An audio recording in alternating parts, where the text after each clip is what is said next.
Good morning dear students. आज हम देखने वाले हैं जो व्हीटस्टोन ब्रिज अपन ने देखा था उसका प्रैक्टिकल फॉर्म यानी प्रैक्टिकल लैब में किस प्रकार का व्हीटस्टोन ब्रिज उपयोग में लाया जाता है। वैसे दो फॉर्म उसके हैं, एक को मीटर ब्रिज कहा जाता है और दूसरा पोस्ट ऑफिस बॉक्स करके होता है। शुरू में जब टेलीग्राम आता था मैसेज के इसमें तो उसमें जो बॉक्सेस होते थे वो उस शेप में रहते थे, इसलिए व्हीटस्टोन ब्रिज का जो फॉर्म है उसको पोस्ट ऑफिस बॉक्स कहा जाता है। अब वो मुझे लैब में है कहीं तो भी लेकिन मिला नहीं तो मैंने लाया नहीं, बाकी मैं मीटर ब्रिज लाया हूँ। जब भी कॉलेज शुरू हो जाएगा लैब में जाएंगे तो पोस्ट ऑफिस बॉक्स भी अपन देख लेंगे। तो ये जो प्रैक्टिकल फॉर्म है मीटर ब्रिज का वो इस प्रकार का होता है। अच्छे से देख लो इसको। ये 1 मीटर की यानी स्केल है, उसके ऊपर एक वायर जोड़ा गया है ये 2 पॉइंट्स के बीच में 1 मीटर लेंथ का, इसलिए इसको 1 मीटर लेंथ की होने के कारण रेजिस्टेंस वायर होता है ये 1 मीटर लेंथ का होने के कारण इसको मीटर ब्रिज कहा जाता है। और बाद में 3 आप देखेंगे स्ट्रिप्स है, एल्यूमिनियम या मेटल स्ट्रिप्स होती है। ये एल शेप की एक स्ट्रिप है, ये एक स्ट्रेट स्ट्रिप है और ये एल शेप की दूसरी स्ट्रिप है। तो यहाँ उनको वुडन बोर्ड पे ऐसा फिक्स किया जाता है कि एक एल शेप एक गैप बनती है, एक दूसरी गैप, एक को लेफ्ट गैप कहा जाता है, एक को राइट गैप कहा जाता है और एक बिग गैप कहेंगे जिसमें एक्चुअली 1 मीटर लेंथ का स्केल के ऊपर ये 2 पॉइंट्स के बीच में वायर कनेक्टेड होता है।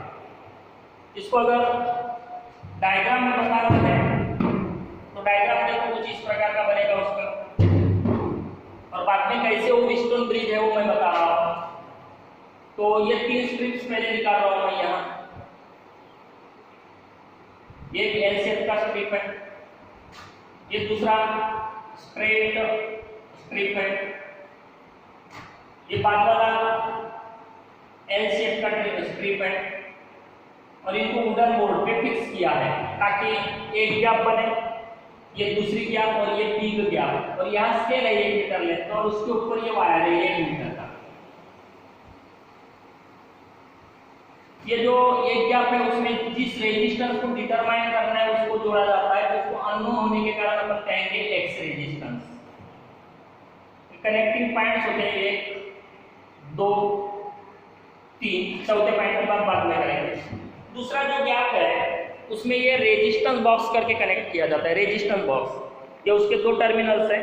प्लग की में अपन की को क्लोज करते तो सर्किट बनता था, इसको ओपन करने के बाद यानी ये सर्किट में आ जाता है। यह लिखा हुआ है रेजिस्टेंस की वैल्यूज, जो कि हम ओपन करेंगे वो रेजिस्टेंस सर्किट में आ जाएगा। इसके अंदर कॉइल फॉर्म में यानी रेजिस्टेंस वायर्स होते हैं रिस्पेक्टिव वैल्यू के। तो इस गैप में अपन कहेंगे कि रेजिस्टेंस बॉक्स कनेक्टेड होता है, आरबी यानी कि रेजिस्टेंस बॉक्स। इस पॉइंट को ये पॉइंट बोलेंगे अपन, ये बी पॉइंट हो गया, ये सी, डी पॉइंट को बाद में ढूंढना है। अब ये जो ये पॉइंट से लेके सी पॉइंट जो भी है, सी पॉइंट से लेके अपना सॉरी बी पॉइंट से लेके डी तक जाने वाले हैं तो इसको जॉकी कहा जाता है। देख लो ये जॉकी है, जॉकी ये कनेक्टिंग वायर है। इसको गैल्वेनोमीटर के साथ यानी गैल्वेनोमीटर का एक एंड कोई भी, क्योंकि इसको पोलैरिटी नहीं है गैल्वेनोमीटर को, तो कोई भी एक एंड यहाँ कनेक्टिंग वायर से ऐसे कनेक्टिंग वायर से जोड़ा जाएगा, मतलब ये गैल्वेनोमीटर पाएगा। और गैल्वेनोमीटर का दूसरा ही है, ये जॉकी ऐसी जोड़ी जाएगी, इसको जॉकी जो है वो जोड़ी जाएगी गैल्वेनोमीटर के दूसरे पॉइंट को, और फिर जो डी पॉइंट है उसको ढूंढा जाएगा इस प्रकार से। वो कैसे वो बाद में आता है। और ये जो 2 पॉइंट्स है इसके बीच में वही लैक्लेंस है, वही प्लग की जैसे जब ये लेते और ये रियोस्टेट ऐसा होता है, ये फिर इस प्रकार से बनता है। तो देखो इसमें सिमिलैरिटी कैसे है, कैसे सेम है। तो देखो ये पॉइंट है, ये पॉइंट है, सी पॉइंट है, तो ये और सी पॉइंट में मतलब R3 और R4 के लिए पूरा वायर अवेलेबल है। डी पॉइंट को ढूंढकर फिर एक पार्ट को R3 किया जाता है और एक पार्ट को R4 किया जाता है, कैसे वो बाद में आते हैं उसमें। बी और डी पॉइंट के बीच में मतलब R1 और R2 के बीच में B पॉइंट है, तो ये R1 की जगह पे X आ गया, R2 की जगह ये R1, ये R2 की जगह पे रेजिस्टेंस बॉक्स आ गया, और दोनों के बीच वाला जो पॉइंट है P, वहां से गैल्वेनोमीटर D तक जाने वाला है। तो ये कनेक्टिंग वायर का एक टर्म गैल्वेनोमीटर का है, और दूसरा पॉइंट फिर B ढूंढेंगे जो ये R3 का काम करेगा और ये R4 का काम करेगा। ये क्या करेगा? R4 का काम। तो इस प्रकार से, और ये दो पॉइंट्स के बीच में देखो सेल, प्लग की और रियोस्टेट ऐसे कनेक्टेड है। देखो वही ब्रिज है जो हमने ब्रिजस्टोन ब्रिज करके पढ़े, केवल उसको इस फॉर्म में दिया गया है। तो देखो R1 X है, R2 रेजिस्टेंस बॉक्स है, R3 R4 1 मीटर लेंथ का वायर है, रेजिस्टेंस वायर जो यूनिफॉर्म क्रॉस सेक्शन का होता है, मतलब किसी भी लेंथ को देखोगे तो उसका रेजिस्टेंस पर्टिकुलर लेंथ के लिए 1 सेंटीमीटर की बात करें तो सेम रहेगा, resistance per unit length same रहेगा। तो इस प्रकार का ये प्रैक्टिकल फॉर्म है। एक बार कंस्ट्रक्शन देखो, ब्रिजस्टोन मीटर ब्रिज क्या है? तो actually it consist of 3 metal strips fixed on the wooden board, से strip A L form, strip C L form, और इसको कहेंगे स्ट्रिप से B। एक स्ट्रेट स्ट्रिप है, it is fixed on the wooden board so as to form 3 gaps, left, right and the big gap. इन left gap से ये interchange कर सकते। Unknown resistance X is connected, in the right gap resistance box is connected, and in the big gap this gap is of 1 meter length, तो 1 metre length का resistance wire connected होता है। Between point B and D कैसे हो again बाद में आ रहे हैं। Galvanometer is connected along with the jockey इसलिए क्योंकि B पॉइंट फिक्स नहीं है, कहीं भी मिल सकता है, तो उसको स्लाइड करना है इधर उधर। और between point A and C a cell of EMF along with the plug key and rheostat is connected। जैसे हमने ब्रिजस्टोन ब्रिज में कहा था कि सेल द्वारा जो भी करंट डिलीवर किया जाएगा उसके दो पार्ट्स मिलेंगे, I1 और I2। एक पार्ट जाएगा R1 में से, और बाद में अगर प्रॉपरली वैल्यू सिलेक्टेड नहीं तो कुछ पार्ट उसका, जैसे वहां अपन ने कहा था IG करके फ्लो होगा, सिमिलरली यहाँ भी होगा। तो गैल्वेनोमीटर हमें सर्टेन डायरेक्शन में, किसी न किसी डायरेक्शन में डिफ्लेक्शन बताएगा depending on the potentials of point B and D। जब ये प्रॉपरली सिलेक्टेड नहीं है, रेजिस्टेंस बॉक्स में से हमने कुछ रेजिस्टेंस निकाल लिया है और ये जॉकी कहे तो कि हमने टच किया तो गैल्वेनोमीटर डिफ्लेक्शन बता रहा है। इस प्रकार से कनेक्शंस करने के बाद सबसे पहले हमें यहाँ सर्किट को कनेक्ट कर लेना है। तो प्लग की को क्लोज करो, रेजिस्टेंस बॉक्स में से कुछ रेजिस्टेंस निकाल लो सर्टेन वैल्यू का, जॉकी को पहले पॉइंट A पे रखो। ये जो गैल्वेनोमीटर है उसका पॉइंटर ऐसा था, समझो अगर वो समझो कि लेफ्ट में मिल रहा है, नोट कर लो डायरेक्शन। बाद में जॉकी को उठाकर आप उसको राइट साइड में रखो, यानी C एंड पे रखो। डिफ्लेक्शन समझो 0 के लेफ्ट में आ रहा है, तो आपके जो कनेक्शंस किए गए हैं या जो डिफरेंट कंपोनेंट्स उपयोग में लाए गए हैं वो सब प्रॉपरली वर्क कर रहे हैं। ऐसा होने के बाद फिर आपको धीरे धीरे, मतलब यहाँ से हमने एक रेजिस्टेंस R करके तो भी फॉर एग्जांपल 10 ओम वगैरह हमने निकाल लिए, कनेक्शन हमने चेक कर लिए। जॉकी को धीरे धीरे स्लाइड करते हुए जाना है। डिफ्लेक्शन की दर था लेफ्ट में, ये 0 है, और इधर क्या है राइट है। इधर लेफ्ट में था, आप ऐसे सरकाते जाओगे तो धीरे धीरे 0 के बाद में कहा जाएगा राइट में, लेकिन आपको 0 जहां भी आएगा वहां रुकना है, उस लेंथ को LX और बची हुई लेंथ को LR, मतलब टोटल 100 है तो LX में से LX मिल गया तो 100 माइनस LX LR देगा। तो उस पॉइंट को नोट करना है D। अब गैल्वेनोमीटर लेफ्ट में था, राइट में जा रहा है, तो बीच में कहीं तो वो 0 पे आ रहा है, यानी गैल्वेनोमीटर कनेक्टेड है, सर्किट में है, लेकिन गैल्वेनोमीटर में से करंट फ्लो नहीं हो रहा है। और जब गैल्वेनोमीटर में से करंट फ्लो नहीं होता, there exist no flow of electric current through the galvanometer though it is in the circuit, the condition is called as the balancing condition, यानी आपने बैलेंसिंग कंडीशन मिला लिए हो। और वो बैलेंसिंग कंडीशन क्या थी? R1 by R2 is equal to R3 divided by R4। तो R1 की जगह आपके पास क्या है? X।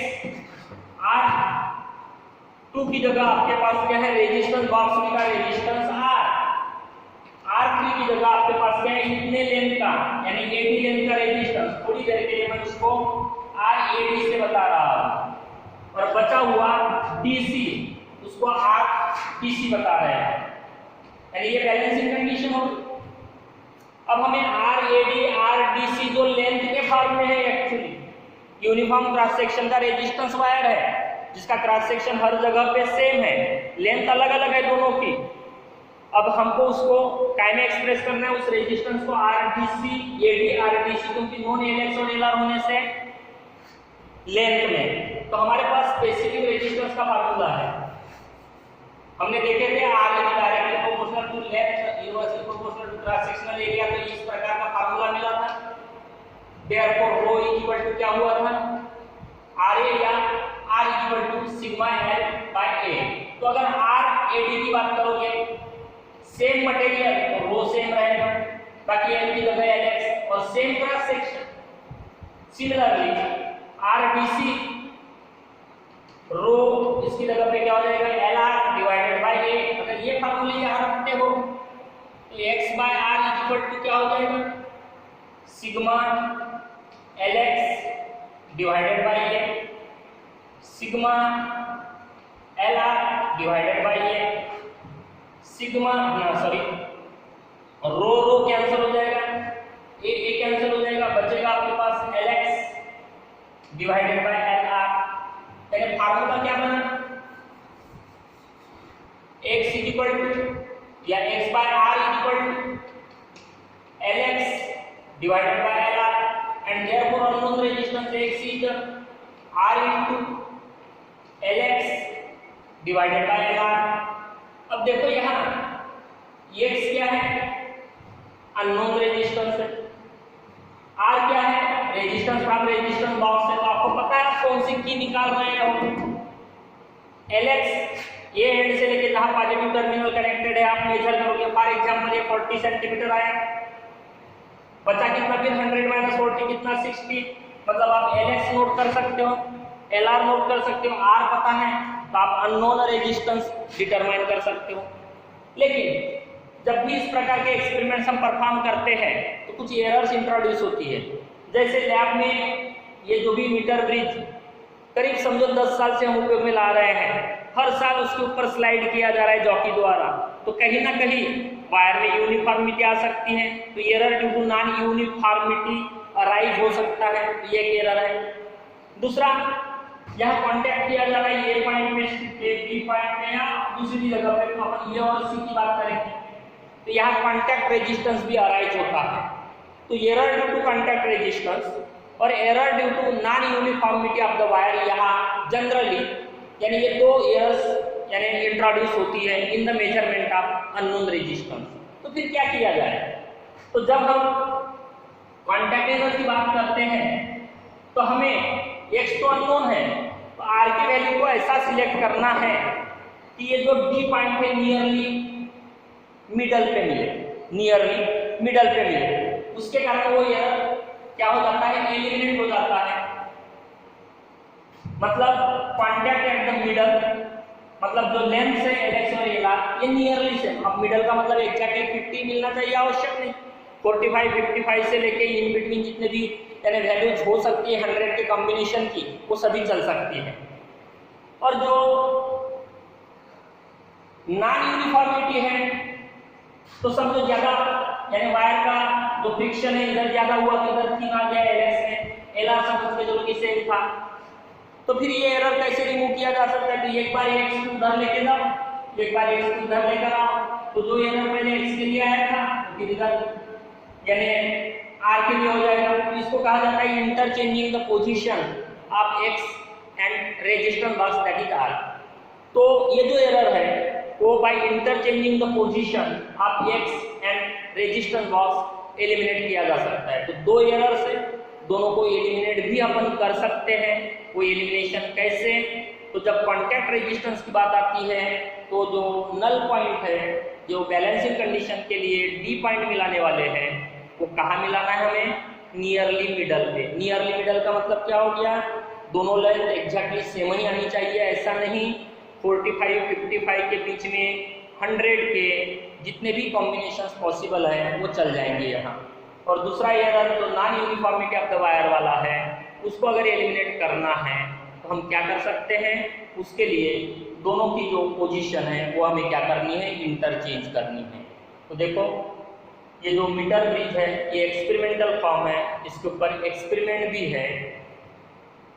ये अननोन रेजिस्टेंस डिटरमाइन करने के लिए या फिर जो लॉज ऑफ रेजिस्टेंसेस होते हैं सीरीज और पैरेलल उनको वेरीफाई करने के लिए इस मीटर ब्रिज का हम लेबोरेटरी में यानी यूज करते हैं। अब नए सिलेबस में अभी तक के प्रैक्टिकल की लिस्ट नहीं मिली है, क्या क्या चेंजेस है पता नहीं, लेकिन ओल्ड सिलेबस जो भी था उसमें ये जो भी प्रैक्टिकल है वो था मीटर ब्रिज वाला।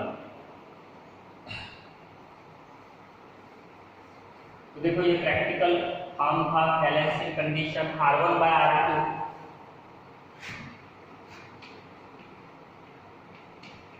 इज इक्वल टू R3/R4 की जगह पे X/R is equal to actually RAD divided by RBC ऐसा मिला था, बाद में उसको अपन ने लेंथ में लिए थे तो ये बन गया था LX डिवाइडेड बाय LR, यानी कि X is equal to R LX divided by LR। इससे अपन X डिटरमाइन कर सकते हैं क्योंकि R नोन है, आप निकाल रहे हो रेजिस्टेंस बॉक्स में से, LX और LR को मेजर किया जा सकता है।